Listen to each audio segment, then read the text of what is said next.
Halo pembaca Kompas Otomotif, hari ini kita ketemu lagi ngebahas sesuatu yang spesial. Kalau lo tahu nih mobil di samping gua, ini ada Porsche Cayman 987 yang sudah dimodifikasi. Nanti kita akan bahas detailnya seperti apa. Tentu nggak hanya tampilan luar aja, ada dalam dan mesinnya juga. Kita akan langsung ngobrol dengan yang punya langsung. Oke.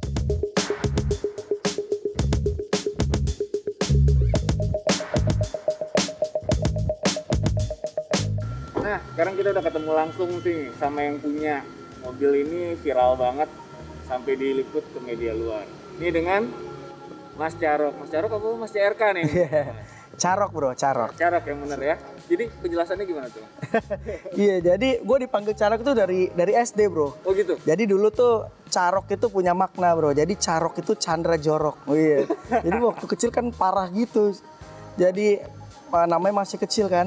Terus SMP, SMA ke bawah deh tuh. Iya, Chandra Jorok dia dipanggil Carok terus. Sebelumnya thank you Bro Stanley udah datang ke CRK Corps. Ini building gue ini juga baru banget bro, dan gue bener-bener welcome banget. Dan kemarin juga sebenarnya sempat kaget pada saat beberapa orang itu men-tag gue. Dia bilang, wah bro, mobil lo di-post tuh sama media luar, stand-stand. Oh gitu ya, gue bilang. Gue lihat, oh iya benar. Awal ceritanya tuh sebenarnya dulu gue punya mobil Porsche ini kan Porsche Cayman, termasuk Porsche Cayman dengan kasta terendah lah bro. Jadi ini Cayman tahun 2011, 987.2. Dan saat itu gue tahun lalu ya, pada saat gue lihat Porsche ini, aduh, gue pengen kayaknya nih Porsche ini nggak ada yang kurang gitu loh bro. Karena kan, iya kurang greget. Jadi gue punya pikiran supaya gimana caranya gue cuma punya Porsche Cayman gitu. Tapi setidaknya pada saat gue pakai dan tampilan itu jadi seperti baru gitu. Karena kan Porsche Cayman ini terlihat tahun 2011, gue pengen modifikasi supaya nggak kelihatan tahun 2011-nya bro. Itu awal muasalnya gitu. Ini menarik karena proses pembuatan Porsche Karma CRK ini memakan waktu yang tidak sedikit mas. Jadi memakan waktu kurang lebih 1 tahun 1 bulan. Ya, jadi kalau orang ngelihatnya pada saat launching di IMX 2020 kemarin, itu taunya kan sudah jadinya kan. Tetapi ini tuh benar-benar gua persiapkan sejak tahun 2019 akhir. Jadi pertama kali gua hubungin Karma, Kiki. Gua challenge dia, Ki. Kemarin kan lo udah sukses dengan 2 mobil FT86-nya dia sama Aventador-nya Budi. Gue challenge, mau nggak yang ketiga Karma yang ketiga itu edisinya Porsche. Nah dia belum jawab tuh bro. Jadi dia tuh baru jawab 1 bulan setelahnya. Oh, loading dulu. Ya, karena yang menarik ada 3 syarat yang dikasih Kiki ini. Ya gue modifikasi ada syaratnya bro Mbak Kiki. Yang pertama, mobil ini rela nggak gue pakai selama 9 bulan. Itu pertama, kayak melahirkan kan. Yang kedua, gue rela untuk meluangkan waktu gue untuk memberikan evaluasi dan lihat progres pekerjaan itunya ya kan. Terus ketiga, gua diharuskan untuk ikut membantu Kiki kolaborasi dengan modifikator handal di tanah air. Gue juga bilang ke Kiki, Ki, brief gua kepada Kiki itu satu, bro, gua pengen bikin mobil modifikasi yang bukan hanya keren dilihat dan bisa ikut kontes, tetapi juga bisa gue pakai harian dan bisa mewakili Indonesia di ajang internasional sekelas SEMA atau at least Osaka Automesse. Jadi seperti kita ketahui nih, ini hasil dari Porsche Karma X CRK ini sudah melalui berbagai macam tahap dengan 6 modifikator di Indonesia bro. Jadi kalau misalkan body kit itu kan kolaborasi saya dengan Kiki. Tetapi untuk fitment body kitnya kita juga dibantu Vino Platinum. Terus body worksnya juga sama Signal. untuk kaki-kaki sama YM, terus bagian exhaust-nya Tech Pro. Jadi sama sound systemnya juga via audio. Jadi kalau orang lihat itu pada saat tampil di IMX itu, wah ini Porsche apa nih? Emang orang udah nggak ngeliat lagi bahwa ini Porsche Cayman 987.2, nggak dilihat. Seperti kita lihat di sini, bener-bener tampilannya ini 180 derajat bro, bener-bener berbeda. Banget ini. Betul. Dan perlu lo tahu bro, ini jadinya itu bener-bener seminggu sebelum gelaran acara IMX 2020 itu. Mepet banget bro. Mepet banget. Dan waktu itu kita udah dapat slot. Alhamdulillah kita dapat slot mewakili Indonesia di ajang modifikasi bergengsi kelas Asia dan dunia. Kita dapat slotnya di SEMA, Las Vegas, sama satu lagi di Osaka Automesse bro, di Jepang. Nah di situ kita udah seneng tuh awalnya, tetapi habis IMX itu ternyata karena pandemi kan bro, jadi dapat info bahwa Osaka Automesse sama SEMA itu gagal bro. Budget ya bro ya.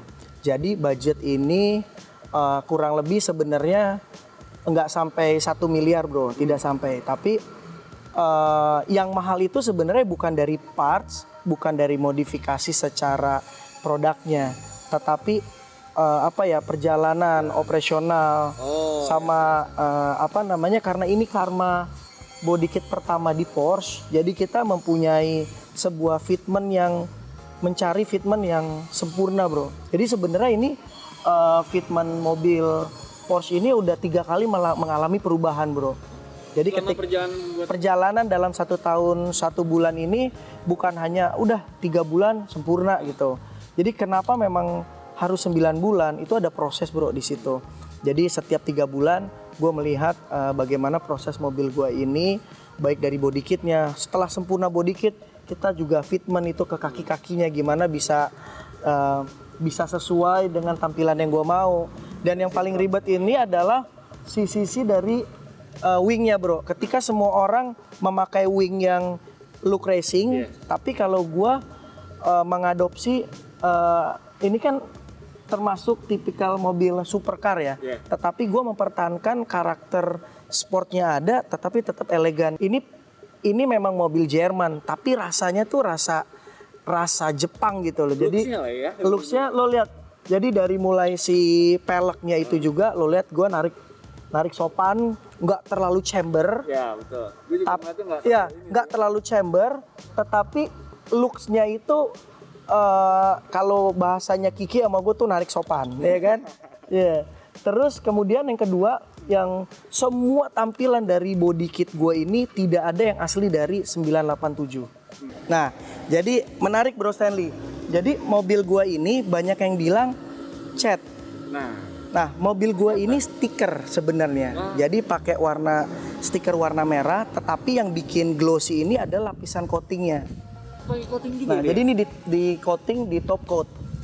Nah, gue coating eksterior ini di top coat, dia bukan hanya melapisi cat aja, lapisan cat, tetapi dia juga bisa melapisi lapisan stiker, kaca, sama si ban gua bro. Top coat itu bisa melapisi, dan ini warnanya sangat shining bro. Ini kan lu lihat sendiri nih, gua di luar kan, kena air, kena panas, tetapi gue pengen memproteksi lapisan dari si stiker sama cat si ini juga, si velg. Dan kacanya juga itu juga gue coating juga bro, jadi nggak jamur.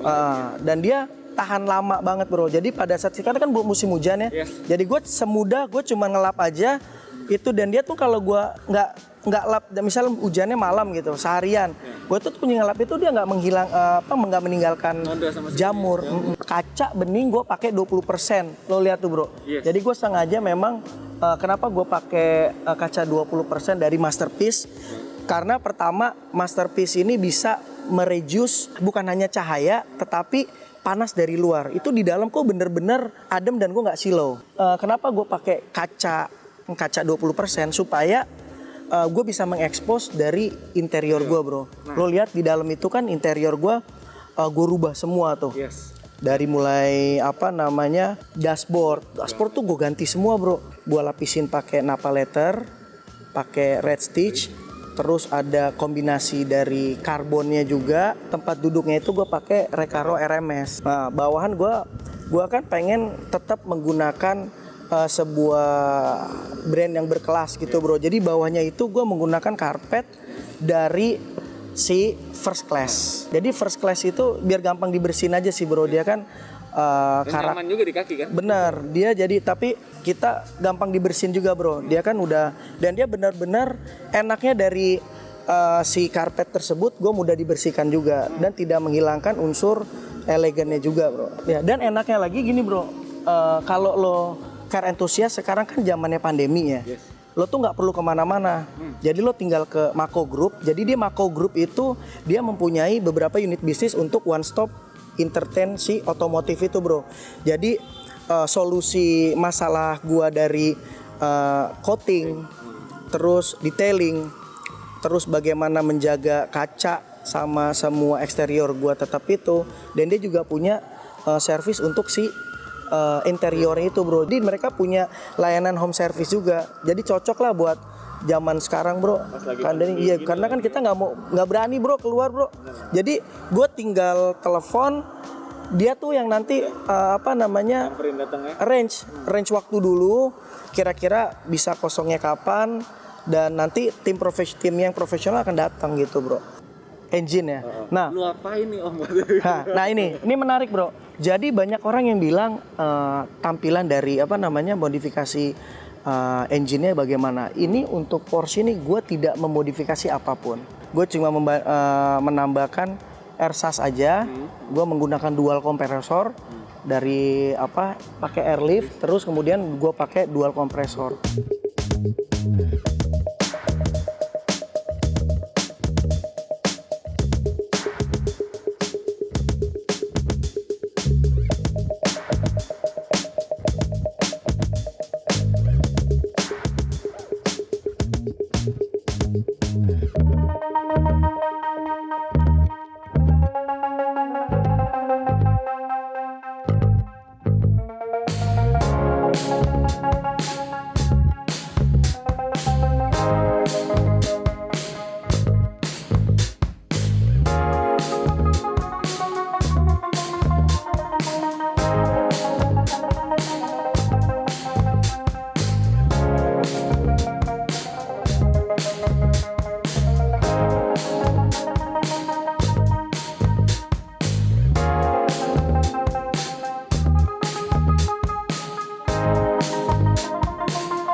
Jadi pada saat kan tadi gue cerita tuh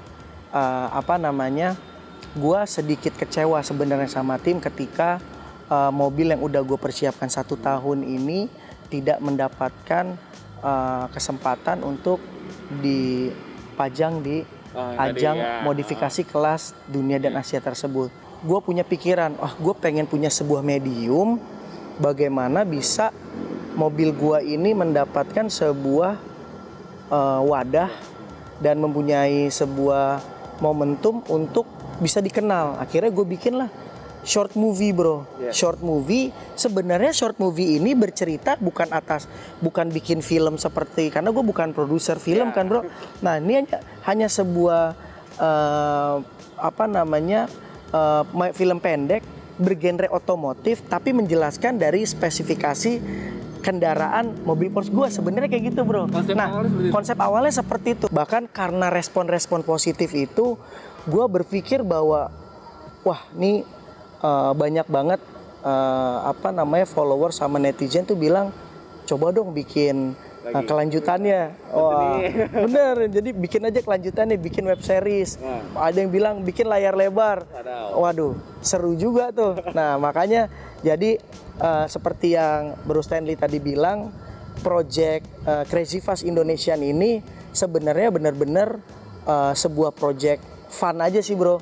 Ini adalah sebuah project gue berpikirnya karena kita nih semua ini passionnya di otomotif, jadi gue mengumpulin orang-orang otomotif dan bikin sebuah film berdurasi pendek tetapi mengangkat tentang bukan hanya mengangkat tentang mobil-mobil eksotis, tetapi film ini mengangkat juga bagaimana keindahan keindahan alam di suatu daerah dan bagaimana gue bisa mengangkat karakteristik dari komunitas. Jadi seperti gue bilang awalnya kan di Crazy Fast Indonesian 1 ini gue benar-benar bikin short movie yang bertema genre otomotif. Tetapi ke depan gue berpikir, oh di masa pandemi sebenarnya gue ngobrol nih sama insan-insan otomotif bahwa gue lagi pengen bikin nih project collab ide. Jadi ini yang menarik dalam Crazy Fast Indonesia yang kedua ini, semua ini terjadi karena ada dukungan dari pihak-pihak selebgram dan tokoh-tokoh otomotif. Dan ceritanya juga menarik bro. Nanti bukan hanya ada mobil, nanti akan ada action juga dan ada adegan-adegan freestyle juga. Jadi memang bener-bener ini etalase kita bikinin sebuah Crazy Fast Indonesia ini sebuah kolaborasi dan etalase dari roda 2, roda 4, komunitas, keindahan alam dan lain-lain nih nyatu di sini dengan sebuah cerita yang menarik bro.